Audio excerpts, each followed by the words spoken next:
I'm gonna hit record here. All right, here we go. All right, hello everyone, and welcome today. Thanks for tuning in to this webinar for busy lawyers. These monthly webinars are designed to give you practical information in about 20 to 30 minutes that you can implement immediately into your practice. And today I have the pleasure of introducing Anna Rappaport. Anna is the founder and principal of Excelleration Coaching. She's a former lawyer with 16 years experience coaching attorneys on leadership, teamwork, and business development. Anna coaches both American and international attorneys to create business development plans suited to their strengths and preferences, and find the time and energy to implement those plans and perfect their communication so as to make the best use of their precious non-billable hours. She's a member of the ABA's Law Practice Magazine editorial board and the ABA Women Rainmakers. She received a JD from the George Washington University Law School and a BA in Political Science from Tufts University. So before I turn it over to Anna, I'm going to just let you know that we will have time at the end to take questions. So please put any questions that you have in the chat box, and then I will relay those to Anna at the very end. So with that, Anna, I'm going to turn it over to you. Great. Thank you so much. So I wasn't sure if I was going to introduce myself or not. So here's me, so you know who's talking to you. She covered, I think, all the basics. The only additional things really are that I spent 3.5 years in Turkey relatively recently, from 2010 to 2013. I just got married, like in the last month, and I danced tango. So you got the personal side of it as well as the professional side. So today, the first half of my presentation is going to focus on giving feedback to staff, and the second half is going to be about how to actively solicit feedback from clients. So I'm going to provide some general guidance, right, some concrete tips, and use real-life examples for each of these things. And we are doing this so quickly, right? A half an hour to cover both of these immense topics is a little bit insane, but, so if we don't have time to cover something, feel free to just jot it down, and you can always reach out to me later if you don't have time during the questions. All right, so let's look at this, feedback realistically. Right, giving little tweaks isn't that hard, right? Please do this. Could you do a little more of that? Those things aren't where people have problems typically. But what about when that isn't really working and you need to start, giving some really negative feedback? How do you approach that? I find that most people look something like this, right? They would just prefer to avoid the whole thing, right? You wait, it feels uncomfortable to give feedback. And so you generally wait and kind of hope that the situation is going to get better on its own. And it almost never does. So when it becomes truly intolerable, then people address it. But by that point, they're so frustrated that, the communication may not be as clear as it really could be. However, clarity is, lack of clarity is the number one biggest pitfall in terms of giving feedback. And that's because people usually aren't sitting down either with themselves or someone else and thinking through really what they need to say and what they need to communicate in a systematic way. So I'm about to cover 10 elements of great feedback, many of which are oriented in one way or another about gaining clarity. So here are the first 5 elements. So people can get very hurt or defensive when they feel like they're being criticized. So it's extremely important to start by setting the stage and letting people know that you're not just saying this thing, this point of criticism, to be mean or to act superior or to rationalize firing them, or any of the crazy things that people often think, when they're faced with criticism. So especially if you are completely frustrated with a person, it's helpful to set out the intention for the conversation. So you could say something like, I think you are a really great lawyer, and I would like to keep working with you for many years to come. I do, however, have a concern about the fact that you haven't been bringing in business, and I want to discuss this and, figure out what we can do about it. So setting the stage by saying something like this, it creates the context around the criticism so that it's not just negative, but it's actually forward-looking. And this sets an atmosphere of collaboration and problem solving. The next piece is to state why the criticism is important. So, if someone is showing up late or not proofreading carefully, the odds are that they might just not place the same value on that activity that you do.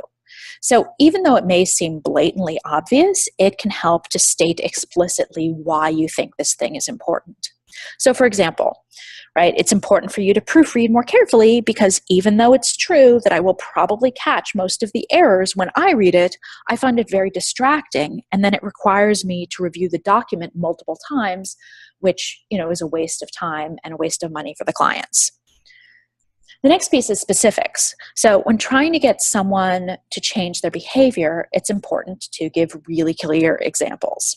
So say you think that an employee, tends to be a little rude on the phone, and you just ask them to please be more polite. They might start saying please and thank you more, but completely miss the fact that what you were concerned about was their tone of voice rather than their words. Or, maybe you think that someone is not dressing professionally enough. And if you mention specifically things like polishing their shoes or choosing shirts that don't show cleavage, something like that, it makes it clear what you mean by professional because they might not have the same, understanding of it. The next thing is having an interactive style. So this means asking questions and inviting them to tell you their ideas or concerns. So what was your first job? Like all of you listening, what was your first job? What did you learn from that job? Right now, because I've asked you a question, you're probably thinking about your first job, right? Like asking people questions gets their synapses firing in a way that just talking doesn't. Right? People start making connections in their minds. And when we're asked questions, we just get more engaged, more focused. And more importantly, there ends up being an opportunity for learning and growth. You may have heard about this emphasis on student-centered classrooms that we've been hearing about for the last, 20 years, 30 years. And it's not just a fad, right? This has been continuing to be a dominant theme in education because people, both adults and children, everybody really learns better when they're not just being lectured at, but when they're actually engaged, when they're thinking and speaking. So even though our first instinct is to tell rather than ask, it's asking questions has been shown to have much more impact on people's behavior. Plus, of course, by asking questions, you might be able to learn something that you didn't know before, gain additional insights. And even if, their answers are not particularly illuminating and you don't see evidence of any epiphanies coming from the person you're talking to, even still, people feel more respected and appreciated when you seek out their perspective. And that can only help if you're trying to get someone to change.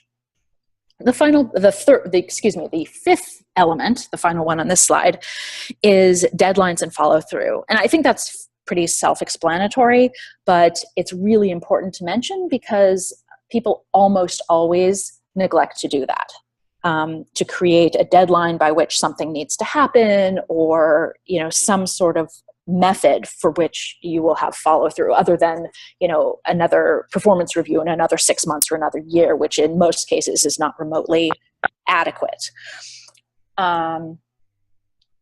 Before we move on to the second 5 elements of excellent feedback, I want to put in a note on firing.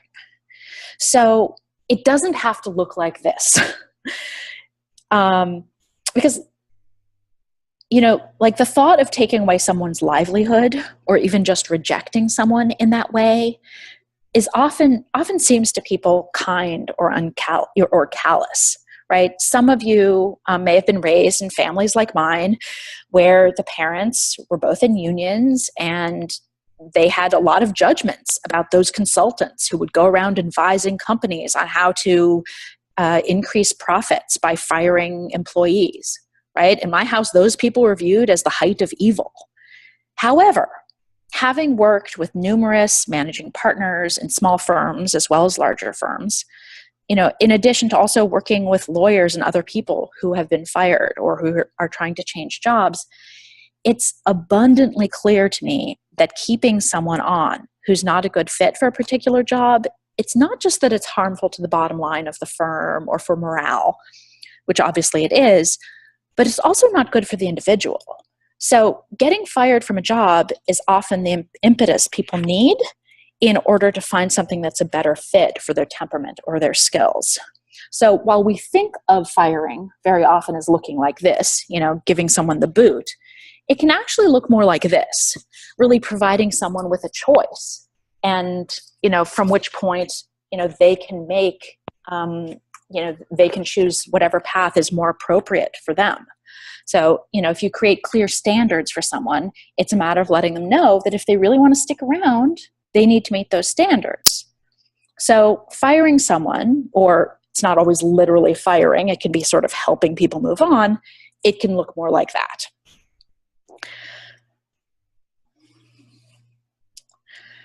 So now for the next 5 of the elements of great feedback. As lawyers, we tend to think that, we tend to focus on liability. But actually, there are other ways to focus, right? So if you want to help someone change significantly, right, you need to give them the opportunity to do so. And the first step in doing that is offering them the choice, right? You can improve or you can go. I mean, literally just kind of letting them know that. And then being clear about the consequences, because obviously in all situations, it's not a matter of someone losing their job. It could be a matter of being promoted. It can be a matter of creating new opportunities for someone.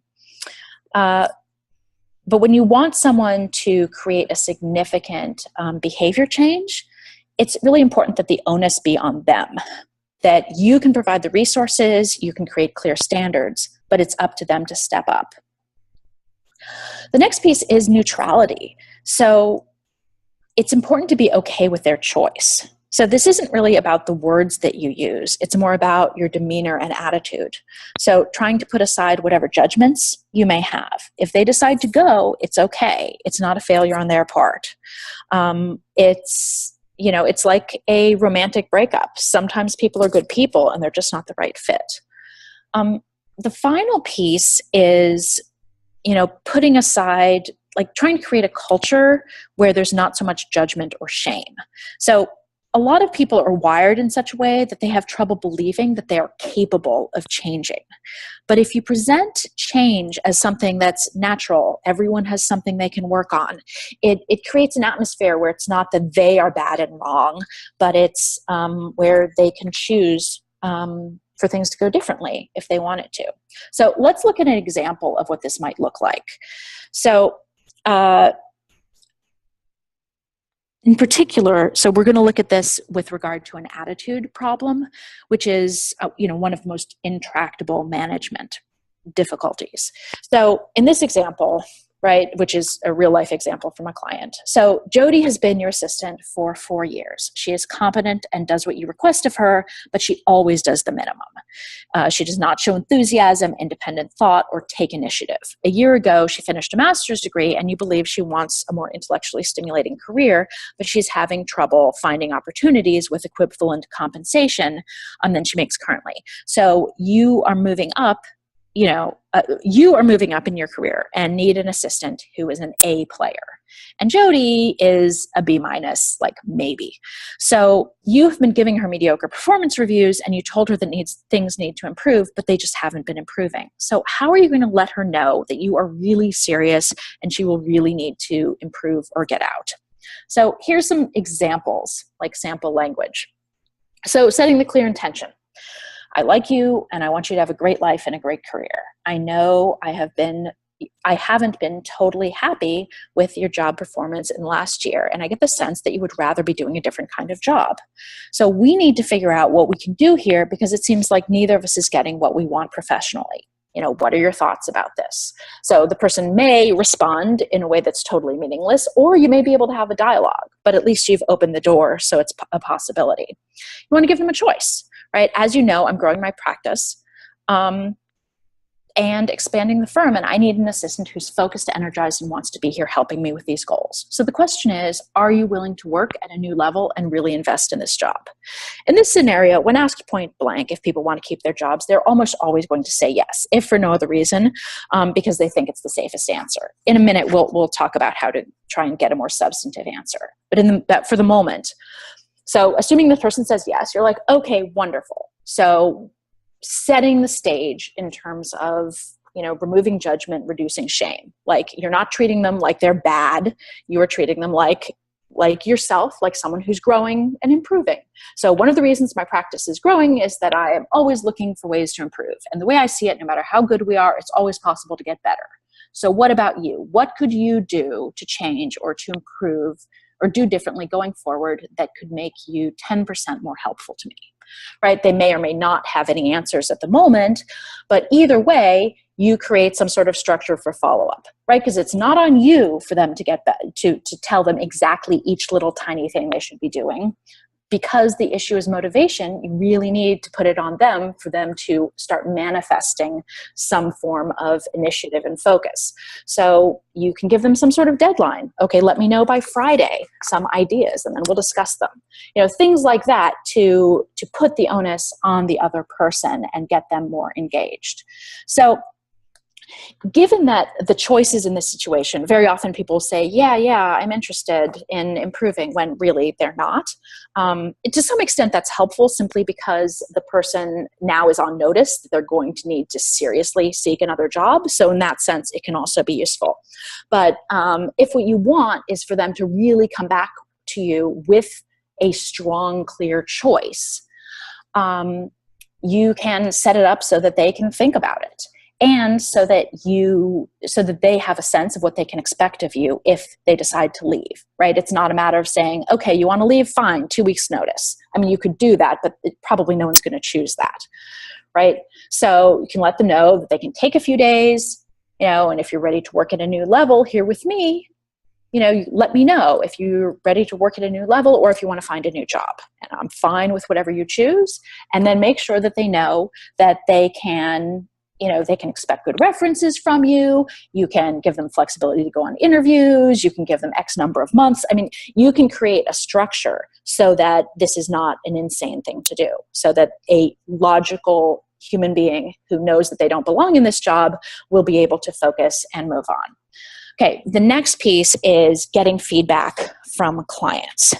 So as a leader, in your firm or your practice group, or even just, in your own practice, you need to understand what your clients really want and what really matters to them. So I'm going to give you 2 examples of lawyers being blindsided by what they didn't know about what their clients wanted. Okay. So John has a solo practice advising startups. And these are both real examples, by the way. So he provides great legal service at a good price. He's accessible and responsive. But one of his clients left him for another firm, and he went and asked why. And the client said that he met another lawyer who, in addition to providing legal services, was also connecting clients to other resources like accountants, network providers, and making introductions to possible partnering opportunities.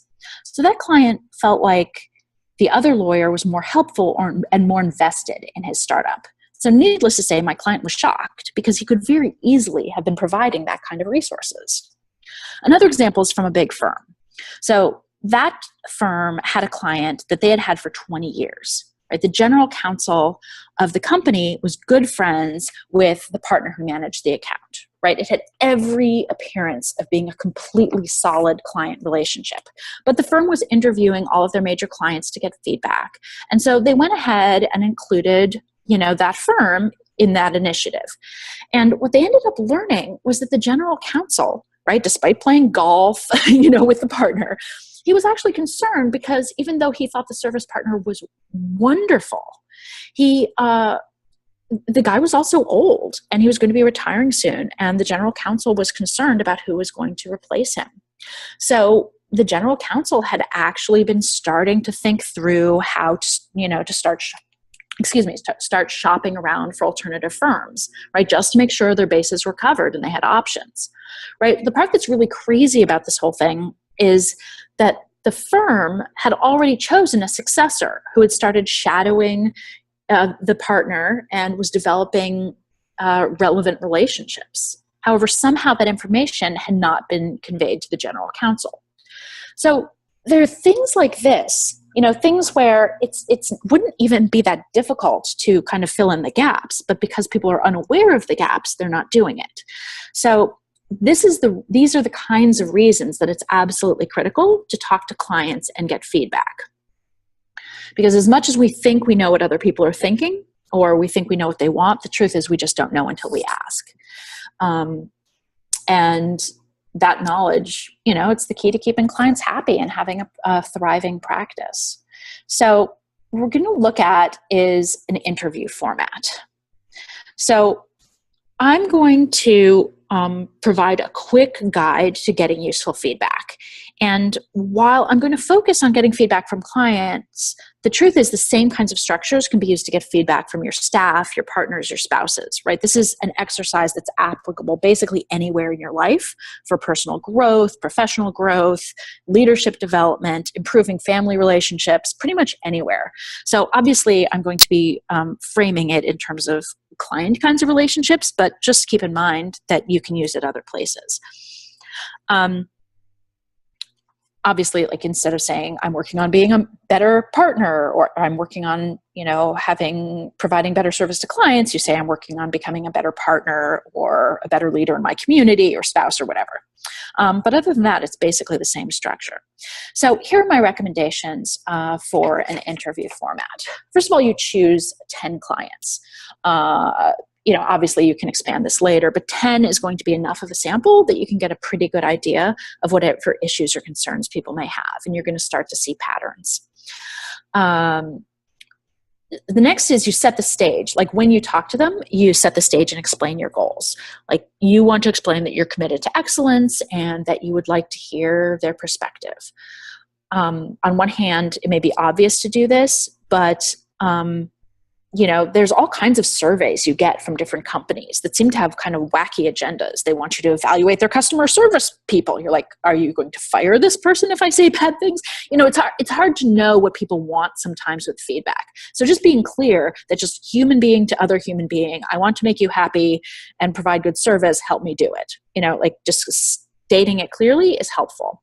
Second thing is talk to the person, not email or texting. Right? It may seem very convenient to send people a list of questions, but that's frankly just annoying to people most of the time. And you don't get the same value that you get and the same level of honesty and communication when you actually have a dialogue with the person. The next thing is scheduling a time to talk, right? Like once you've explained that you want feedback, you want to get it on the calendar. You want to ask preset questions, not because you can't be flexible. Of course you can, but it helps to just, have something that's standardized. It just makes it easier for everyone involved. The final thing, or almost the final thing, is to write down the answers. So I know a lot of lawyers have great memories, but there are two important reasons to actually write down their answers. And the first is that it sends the message that you're really listening and really taking this exercise seriously. No one's making you do it. You really want the answers. And the other thing is that asking for and receiving feedback can be difficult, and it can be helpful to, it helps you to remember accurately what people are saying if you write it down right then in the moment. And, the final thing, of course, is to thank them because they took their time, and it sometimes takes courage to provide really clear feedback to people. So here are some sample questions. What do you see as our strengths as a firm? What are some areas where we could improve? What do we do? What could we do to make your life easier? What kinds of things can you always count on us for? In what areas are we less reliable or consistent? What would you miss about us if our firm closed or we weren't around anymore? Is there anything that you forgot to say earlier or would like to add? So the main things here are you want to ask things a couple different ways because it makes it more likely you're going to get an accurate response. You want to keep open-ended questions because otherwise people might not be answering the things that are really important to them. And finally, you want to make sure that there's some sort of catch-all question at the end, because the truth is this is often where you get the best feedback because it's about things that you would never think to ask about. So the final little piece is what you do with the feedback. So first of all, just hearing it has immense value for both you and them. You don't have to act on every suggestion that you get. Simply knowing that you're interested in their opinions, that alone is enough to make clients feel better about the relationship and be more open about, any future issues they might have. And, there may be in some cases, there's quick and easy, obvious thing you can do to make your clients happier. In other cases, it's, a long-term strategic initiative, but that's okay. The most important thing to remember is that knowledge is power.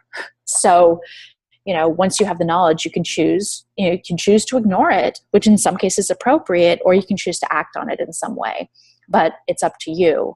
And so you're a lot less likely to be blindsided by clients or competitors. So I know we only have a few more minutes, but I'm happy to take some questions. Thank you very much, Anna. If anyone has questions, please feel free to type them in the chat now. I know I said a lot. You have your contact information on a slide? Yeah. Oh, sorry. Here it is. Great. That's great. So if anyone would like to get in touch with Anna after, I always find some people like to take in the information and then contact you with questions, but this was an excellent presentation and you are right within the time frame. So much appreciated. It looks like we have one question that just came in, and the question is, how do you get clients to be honest in their feedback? Okay, there's a few things about that. There's the way to get them to be honest, which is like being genuinely interested in what they have to say. When you set the stage by letting them know that whatever they say is a contribution to you. You are trying to provide better service for them. You are trying to grow your practice. Whatever it is however you want to frame it, but let them know that whatever, they choose to say is actually going to be helpful to you. So it's not like they're being critical or something. It's a contribution. That's the first thing. But the truth is, even if they're not honest in the moment, because, it can be a little awkward to say something that's critical. Very often, I've heard stories so many times about where, a client didn't say anything when they were interviewed, but then 2 weeks later, they came back with some point that, some issue that they had that, they never raised before. So, it's probably not a coincidence, right? You open the door for this new level of communication. And sometimes it takes people a little bit of time to, generate the, the courage or the focus or the clarity or whatever it is that they need to be able to communicate that to you. But the fact that you've expressed that you're really genuinely interested in it makes it possible. Great. We do have another question here, another good question. So who do you recommend perform the client interview? So if the person, who manages the account, the partner or whoever, if that person has the temperament, the personality, the willingness to be able to do it, I think that's the best person to do it. If for what, not everyone, is willing to do these things. If somebody is not willing, then there's definitely firms that use outside consultants or maybe somebody internal who is willing to do it. I mean, part of the value, though, is that it improves the relationship. Like, if you ever ask somebody for feedback in your life, I mean, like a friend or something like that, like, no matter who you have these conversations with, it creates a new level of intimacy with the person. And, like having a relationship with somebody where you can actually, let them know if something they're doing isn't working. If you've ever done that with a friend, I mean, even as something as silly and simple as telling someone there's spinach in their teeth. I mean, people usually appreciate that. They know that it's a little uncomfortable and it took a little bit of effort for you to do it. But, like when you do things like that, people, there ends up being more of a bond between the people, and therefore it really, helps the relationship going forward. That said, if a partner or the lawyer is not able to do it, I mean, getting basically anyone doing it is better than nobody doing it. Great. That's great advice, Anna.